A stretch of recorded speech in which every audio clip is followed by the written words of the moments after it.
Welcome back to Movies TV Mad. I am Mick, your host with the most to ask your girlfriends, wives, boyfriends, and especially your husbands. A very warm welcome to Wednesday's edition of the DCU Daily. You can follow me on X, Twitter at Movies TV Mad, on Instagram and Threads at Movies TV Mad X, on TikTok Mad Mickey's World, and on Snapchat BMouth60. Why Superman won't turn a profit? Why I didn't like the movie. It's the worst kept secret in the world that I was so hyped during the push and marketing for Superman 3, Superman 4, Superman Returns, Man of Steel, BVS. The marketing and trailers and TV spots for BVS had me so excited. This was Batman and Superman. It was such a huge event, and that's why it had one of the hugest openings in comic book movie history. But this Superman film had me concerned from the very beginning. And there were so many red flags. And because of who was making this film, I was very concerned and not so hyped. The truth is, I'm very cynical about modern day entertainment. And if you do follow me on X Twitter, you'll see me throwing a laughing emoji on every piece of brand new entertainment news. It's really, really depressing out there. But why won't Superman turn a profit? They're showing off about how much money they've made domestically. They're bragging that they've now beaten Man of Steel domestically. Now, of course, if we adjust for inflation, then Superman doesn't come anywhere near Man of Steel. And globally, I can't see how it gets anywhere near Man of Steel, but then I did a video saying it would struggle to make 500 million. So that's how much I know. I'm surprised nobody's kind of using that against me. I guess I'm just not well known enough for people to turn my words against me at this point. Now, it's very interesting because we've seen lots of content creators explain to us why this film won't turn a profit. We've heard about how much money movie theatres take and marketing and how much the production budget was. What I want to do is turn this conversation around on its head and talk about movie budgets generally. They are spending far too much money on movies today. They're spending money like they were 20 years ago. The problem is the audience, the people who go to movie theatres today, has shrunk. And the element of the audience that shrunk is mum and dad and son and daughter, right? And basically kids and families going to the cinema together has shrunk. It's become an individual experience, and Hollywood did this to themselves by taking away the family movie, the family adventure, and making it an individual nerd experience and making stuff that's not very good, not very memorable. They don't make classic movies anymore, either through refusal of doing so or not being able to make great movies. This is the problem, right? They're making movies, they're spending money on movies for an audience that doesn't exist anymore. The audience has actually shrunk. So what you've got to do when your audience is shrunk, instead of scratching your head and going, how can we bring them back? You've got to adjust your expenditure accordingly. All businesses do this. My beloved Manchester United, a soccer team for you Americans, so you understand, that I absolutely adore. We got these stupid American owners. They were spending money in the wrong areas. We were on the verge of bankruptcy. So they went into partnership with this company, Ineos. Ineos started counting the paper clips, reducing expenditure, making redundancies. People don't like it, but it was the right decision. It was the responsible decision to make. Now, New Hollywood are actually making a lot of redundancies and reducing the amount of writers they use, etc., etc., etc. But what they're still doing is spending a lot of money on movies for an audience that doesn't exist. You've got to shrink the amount of money you spend because you're not going to make the money you once did. But instead of accepting their situation, they're living in denial. They believe if they say enough bullshit during their marketing, the old audiences and the amounts of people sitting their butts on the seats will return. You can't live on a wish. You can't rub a magic lamp. There's no magic lamp to make people fall in love with modern day entertainment, to fall in love with entertainment again. There's only one way of doing that. It's by making great entertainment again. You shrunk your audience by being overly woke, by lecturing the audience too blatantly. We were always lectured by liberal filmmakers and TV producers and writers. I've said it before. The Waltons, Highway to Heaven, Little House on the Prairie, Quantum Leap. Absolutely woke, but great woke. The lessons they taught us as young men and young women was so imperative, right? But they don't know how to do it today. So the more we've become divided, and the more Trump has divided the world, and that's a problem as well, because entertainment is so pissed off about Trump, they keep on doing Trump kind of parodies, if you like, in films. We saw Wonder Woman 84 do it, right, with Maxwell Lord. That was basically Trump. People don't want your lectures, right? As Ricky Gervais says, you are in no position to lecture the fucking public when you're abusing children, harassing and raping women, right? In the workplace, you're in no position when you're snorting heroin in between takes, right? Going to hookers, drinking and driving. You are in no position to lecture us. And we're not perfect, but you're below anywhere near perfect. So we'll get that straight. The audience has sunk. It's gone. It's shrunk. It's gone. It's not there anymore. There's still people going to movie theatres. I'm not saying they're not. But social media has become the new cinema. So young people are on Snapchat and on TikTok. They're not interested in going to cinemas. The young audience are not there. Teenagers weren't going to see Superman. Nerds did. Older people did. You know, young people in their 20s maybe, but teenagers are not really interested in going to cinemas. But they did go and watch Minecraft because it was a computer game adaptation, and teenagers are obsessed with gaming, right? And they were throwing popcorn at each other. What did you do? You started calling the police, you twat. You finally got a teenage audience in the cinema, and you wanted to fucking arrest them for having a fucking laugh and throwing some popcorn. They're so fucking dumb. Anyway, so the problem with comic book movies is they're expensive to make, because most of them have got superpowers, some of them can fly, whatever. Quite interestingly, like a movie like Joker was cheap to make because Joker doesn't need CGI. It needs prosthetics, it needs makeup, it needs stunt work, it needs stunt people, but it didn't need CGI. Maybe there was a little element of CGI in that film. The Batman was really cheap to make because Batman really doesn't need any CGI to make it work. And again, maybe Matt used a little bit of CGI. For example, Batman Begins cost under 100 million to make.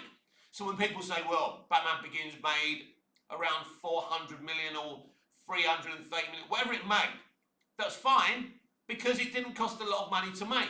It's all about how much you spend on your movies, and it's imperative now that New Hollywood, listen to me, stop overspending on your movies. Stop overspending on actors. This has to stop as well. Actors need to take a pay cut because they're not going to have any work. It's hard enough to get work as an actor, as I know myself. The money you're getting, you're not worth your money anymore because you're not movie stars. You can't put butts on seats. Brad Pitt was able to bring people to cinemas for the Apple WB joint production of F1, if that's what it's called. I can't remember. It's F1, right? Why do you think people went to see that movie? Yeah, people love Formula One, blah, blah, blah, but Brad Pitt still can put butts in seats. Going back to 2013, a film that was in direct competition with Man of Steel, World War Z, or World War Z, however you want to say it, right? It really affected the Man of Steel box office because Brad Pitt was fucking in that movie. And Superman isn't, look, I love Superman, but he's not that big a hitter to compete with Brad Pitt. Who are you going to go and see? An unknown Henry Cavill, who I love as Superman. I love that movie. You do have Russell Crowe, Amy Adams, but Brad Pitt. It was big box office then, and he's big box office today. I can't believe they haven't made a World War Z follow-up. It's the best fucking live-action zombie thing I've ever fucking seen. Yeah, shit's all over The Walking Dead, by the way. So people went to see that movie because of Brad Pitt. People went to see F1 because of Brad Pitt, right? Superman didn't have a Brad Pitt. At least Man of Steel had Russell Crowe, Kevin Costner, Amy Adams. Michael Shannon wasn't famous, but what a great fucking actor, right? So Superman basically is top of the flops. It's made more money than all the other comic book movie flops. And it's bragging that it's beaten Man of Steel's domestic. Of course, we all know that Man of Steel didn't do a really impressive domestic anyway, but it did a better international than Superman has. So don't talk about that. Should we all say it now? Breaking news! Man of Steel made more money internationally than Superman. That's what they're doing domestically. It doesn't matter. What matters here is, and what people are always going to remember, is did Superman beat Man of Steel globally? And very soon, Superman is going to finish its global run. And people will say, oh no, look, it didn't even beat Man of Steel. So they can keep on bragging. Now let's see what happens by the end of its run. Some are predicting it's going to beat Man of Steel globally. I don't see how that happens, but they're still plugging away, still making a little bit of money. I think on Monday, it made over 3 million. So it's not bad. It's not a disaster. What it's making isn't a disaster. The problem is, it still hasn't shown any profitability. And, you know, I think lots of YouTubers and content creators already shown this, right? So let's say this movie makes, let's say by some miracle this movie creeps up to 600 million. I think it's about 550 million, maybe if they're lucky, but maybe they'll make 600, right? So they have to pay the cinemas, the movie theatres, right? They had a budget of nearly 230 million, could be more. Then they had a marketing budget of 130 million. It staggers me how much they spend on marketing. Because let's think about marketing. Marketing hasn't helped any of the bland MCU Phase 4 and Phase 5 films. So if your marketing isn't working, why are you spending so much money on it? Wouldn't it just be better to advertise the films on your, say if you're a Disney Plus, say if you're a Marvel movie, just keep on advertising it before Disney Plus stuff, right? Or if it's a Netflix movie that's going to be in movie theaters, do the same there. If it's a WB movie, do it on HBO Max. That would make more sense to me. So they're burning money. So what they need to do is reduce the amount of money they're spending on movies. But I don't believe that comic book movies are viable at this moment in time. They're not viable one little bit because they're too fucking expensive to make. Unless you're Batman. I mean, I suppose even a Spider-Man movie can be made slightly cheaper than a Superman movie. I know he's swinging around and stuff, but it's not the same as having someone that has to fly. So I think they're going to have to think again. This is why they should probably give comic book movies a rest or only make one every 3 years.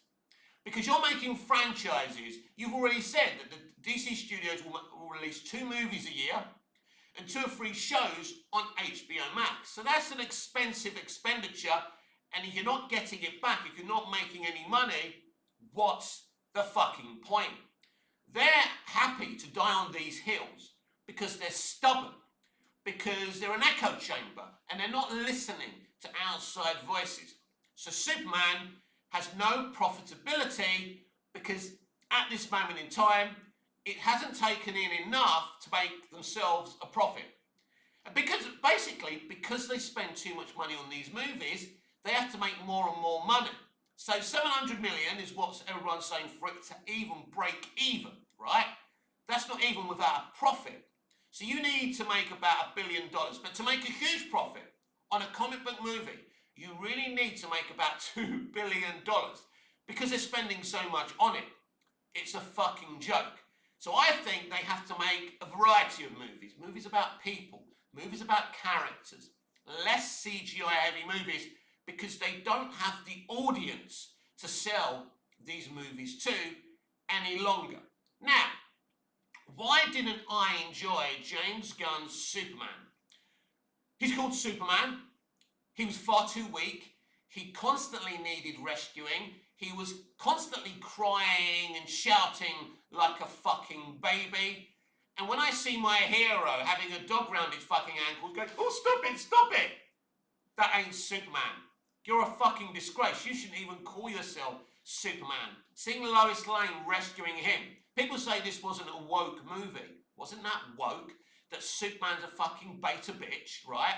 He's beta man instead of Superman, that he needs rescuing, that he's ranting and shouting in that hollow speech he makes to Lex Luthor.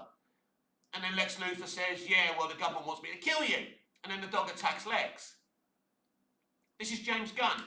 And it can work on the other shit that he does, but not on Superman. But the reality is, this has brought in over $500 million. Now, over $500 million shouldn't be sniffed at for any movie. But when you've spent so much money, when you spent over $330 million, and who knows what it actually is. Some people were claiming that its budget was over $400 million, but who fucking knows, right? But the reality is when let's say $330 million, if you're spending that type of money, you can't be bringing in $550 million. There's no profitability there. It's too expensive to make movies. It's too expensive. The movie theatres want too much money. The marketing companies are fucking terrible with the amount of money that they charge, and they're not even effective anymore. These are not even good fucking marketing people. Let's not forget that. So I didn't like this movie. I wasn't looking forward to this movie as a Superman fan, as someone who feels Superman is his favourite character in fiction. And I needed to watch other Superman live action just to get over watching that. So I didn't really enjoy it. And saying, oh, it looked okay and the cast did a good job. Of course the cast did a good job. They're professional actors. They don't deserve compliments for doing their fucking job. Unless you're a doctor or a fucking nurse or a policeman, right? Or a firefighter or someone who volunteers for Samaritans, as I've done myself. You don't deserve any credit for doing your fucking job. Especially if you're an actor getting paid fucking millions of dollars. So, and this is how these movies get big points on Rotten Tomatoes because, critics are saying, well, the cast was so good. Well, they fucking well should. So to me, this was a bland, underwhelming movie that was never going to make the money that Warner Brothers needed it to make. And they knew that before release. Here's the thing. They knew this. They're hoping, even if they don't make a profit, which they're really not, that this launches the DCU.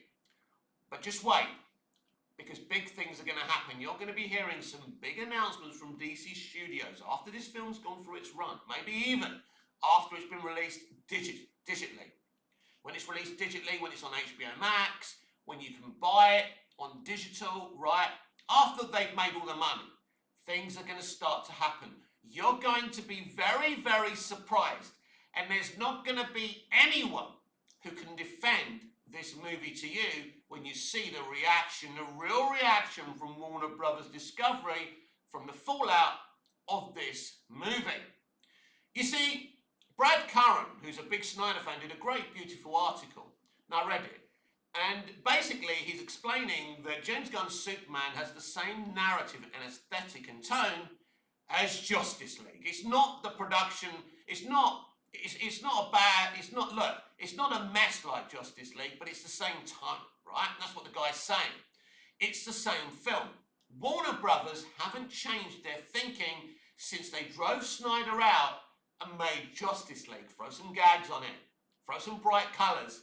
It will be fine. No, it fucking won't. And ironically, the mess that Justice League is, it still ended up making more money than Superman's going to make. Because Superman can't bring in $650 million. I can't see it.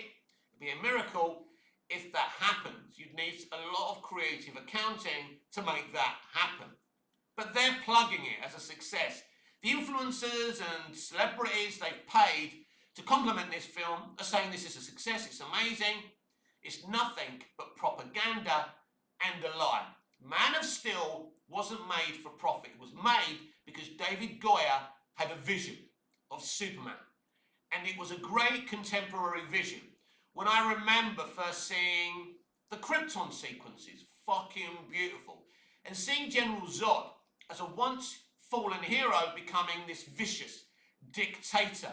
And the commentary in that and the emotional, sadness of Lara when she has to send her son to Earth. And, Jor-El has to be, the adult in the room and say, look, we have no choice here.